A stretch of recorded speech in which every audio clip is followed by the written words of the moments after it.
This is a box of testosterone, but it's not the kind of testosterone we're going to talk about today. This is testosterone undecanoate. We are going to be addressing testosterone undecanoate. This is a compound that I have had many questions about. Kind of funny because I think it doesn't have a ton of practical application in bodybuilding, but I'm not here for my opinion, nor are you. That's my opinion! We're here to learn about some shit related to testosterone undecanoate, brother. So for all my gyno-having gearheads, You are a meathead.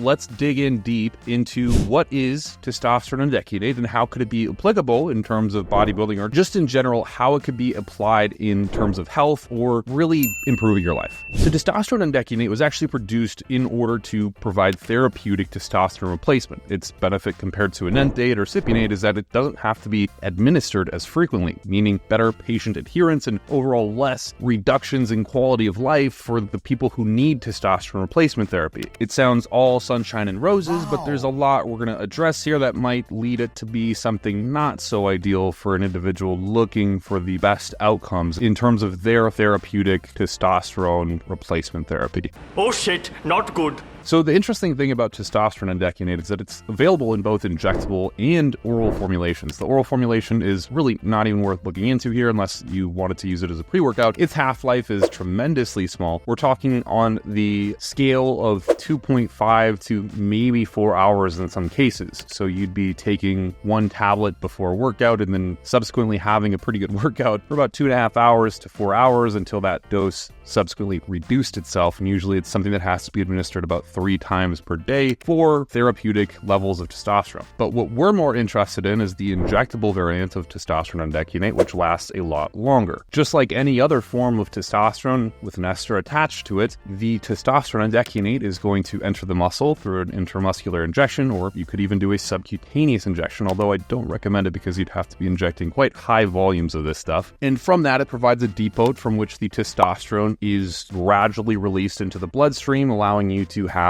testosterone that is good to have versus not having, right? Everyone wants a little bit of fucking testosterone here and there. Once it's in the bloodstream, it's going to bind to plasma proteins like sex hormone binding globulin and just move around the body. From there, you kind of know the story, right? Testosterone is then hydrolyzed into a form of free testosterone that then moves around the body to exert its biological effects, and then it's further metabolized into DHT, dihydrotestosterone, or estradiol, and then excreted through small amounts of urine, larger amounts of feces. To be honest, it's kind of weird to think about pooping out testosterone. Brother,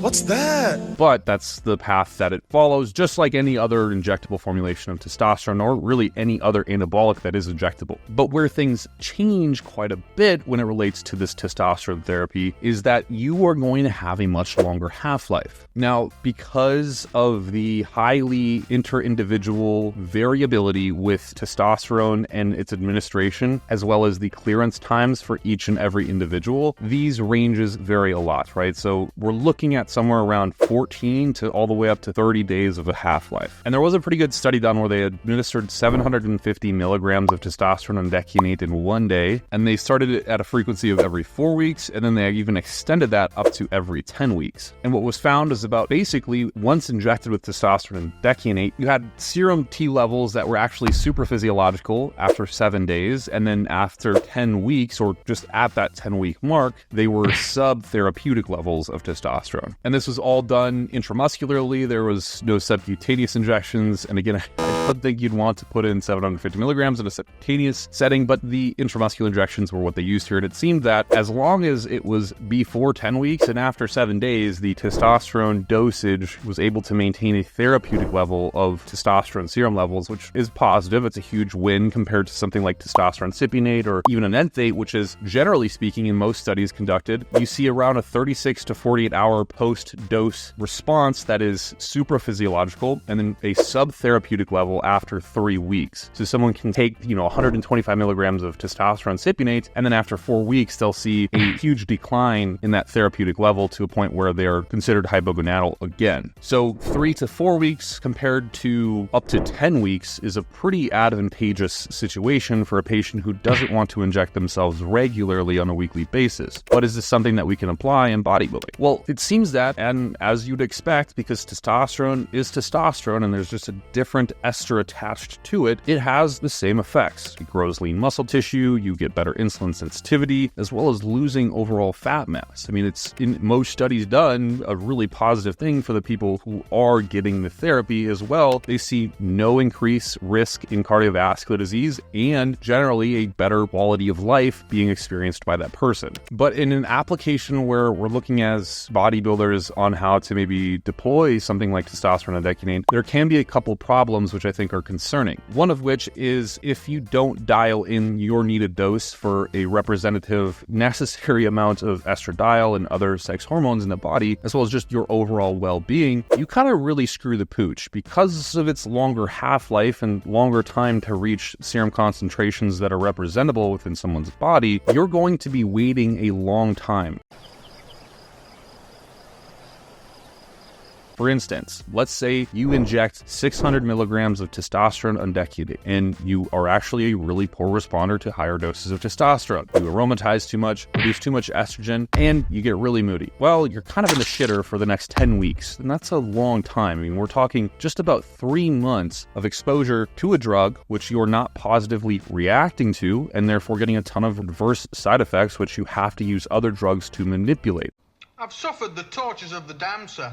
Where in the case of testosterone undecanoate, you can usually just drop the dose and after a week, you feel generally good again. The other problem here is that after 7 days in that study I just quoted, they saw a supraphysiological response in total testosterone levels. So if you are injecting infrequently, let's just say every 10 weeks in the case that we just reviewed, your serum levels would be wildly supraphysiological at that first bit of your injection, week after it, whatever, and then it would slowly come back down to therapeutic levels and then eventually subtherapeutic levels. But there's a problem with that sort of transition, and it's polycythemia. It is having too high of a supraphysiological dose of testosterone where there is a massive amount of conversion into estradiol and other subsequent metabolites. Generally speaking, I think that most people want to inject more frequently to reduce commonalities of side effects like polycythemia or increased blood pressure or just a sympathetic drive that's a little bit excessive in most cases. And with this product, you wouldn't really want to do, I mean, the whole point of it is that you inject less frequently. If you're injecting less frequently and you were still getting those negative consequences, you'd have to inject more frequently. And then it's at the point of why would you inject more frequently if you're using testosterone undecanoate, because you might as well just use testosterone undecanoate because it's more readily accessible, as well as probably a lot cheaper for most of you out there. And so if you are someone who's quite predisposed to things like acne, polycythemia, erythrocytosis, fluid retention, gynecomastia, very volatile changes in lipoproteins, and that's usually brought on by peaking serum levels of certain hormones in your body, this might not be a really good choice for you. But I think there is a really good application in terms of maybe a bridging phase, if you want to call it that, or just a cruising phase where you're not using supraphysiological levels of hormones in your body. You could, let's say, run on 200 milligrams of testosterone per week. You average that out over, let's just say, 8 weeks. Then you administer that dose in one go, which is a huge fucking dose, but who cares, right? We're bodybuilders anyways. And let that thing slowly ride its way out. You become less of a pin cushion. You have to deal with less pinning fatigue, which is a personal problem of mine. I fucking hate pinning. I do that shit all the time. I mean, like right now in front of me, there's just like drawers and drawers and drawers of needles that go into my body all the time, and I hate it. I personally hate it. If I could be a bodybuilder without having to do any of those things, I would be in love. My life would be so much better. But alas, we're here. It's kind of the conclusion of the lifestyle we chose. And this might be a really good opportunity for someone to run less volatile doses with less outcomes that might not be super idealistic in terms of growing muscle and having to face the consequences of doing that with higher doses. You could apply this testosterone undecanoate during a cruise phase, do one injection realistically, wait out 8 weeks. If health markers are looking good and you've determined that objectively and not just subjectively, which a lot of you do, get fucking blood work, okay? And if you need blood work, huge plug, Rise HRT company that I work with, they are fucking baller. They will hook you up with blood work and they'll give you 20% discount. All you have to do is go to their website, risehrt.com, and type in bloodbuilt20 as a discount code. You get 20% off. They'll hook you up with the blood work and they'll even give you a free interpretation. It's really, really worth it, I promise. And it makes, even if you can do it 2 times a year, your life a lot better. But if you objectively know that your health is good and things are looking in the clear, then it's just like, okay, cool. One injection was all I needed this past 8 weeks. Health's better than it was when I was on cycle. Let's restart it, baby. Let's roll! But if you were blasting, I wouldn't use testosterone undecanoate. I don't think it has a place in higher and more volatile doses of androgens. In fact, I would even suggest that more people switch to shorter esters in blasting phases. If you're in your off season, that can kind of vary, but especially if you're in prep, you definitely need a little bit of a shorter acting compound in there every now and then so you can make quick changes on the fly. And testosterone undecanoate is not going to allow you to do that. And then again, the other adverse effect that we're looking at is that huge peak serum concentration at the beginning of that half-life of testosterone undecanoate, or post-injection about 7 days after. That will be detrimental to some of you who are predisposed to the negative consequences we face when using superphysiological doses of hormones. Now, again, I can't honestly say that that will happen to you. It's not something I've experimented with heavily, and the data seems to suggest that even with those peak serum concentrations, people generally seem to be well and they don't fare in any kind of negative sense. I think if you could avoid any consequential risk just by using a different ester of a hormone, you might as well. And there is amazing compounds out there in the formulation of testosterone undecanoate where you have a super physiological peak dose around 36 to 48 hours after administration, and then a subtherapeutic dose after 3 weeks. It's about a 2-week period of time where you're really tight knit. If you need to make changes on the fly, you can do that, and it works very well. And I think what even might be better in some context for some people is intranasal testosterone. I might have to actually make a whole nother video on that because I think it's probably something that's really under leveraged by bodybuilders, and I think it could be applied in a lot of different contexts, like even before stepping on stage in a show period or whatever. But I think it's getting into the weeds here. Testosterone undecanoate, what should you do with it? My personal review, probably don't use it unless you are bridging between cycles or you're cruising between cycles. If you're like me and you hate injecting, it's the worst thing I can possibly think of doing every single day, and I put it off to the last absolute minute, and usually that's while I'm half asleep getting ready for bed. You can do this and not have to pin for potentially 10 weeks, which is a huge win in my book, because that alone saves me a ton of concern and timing and that hyperneuroticism that bodybuilders face. I mean, I can just kind of let go for once, and I'm all about that kind of shit. But let me know what you think in the comments down below. I'm actually curious if any of you experimented with testosterone undecanoate, and if you did, what did you think of it? Was it worth your time? Was it maybe not what you expected? And do you think you'll try it if you haven't already? Let me know, I'm curious.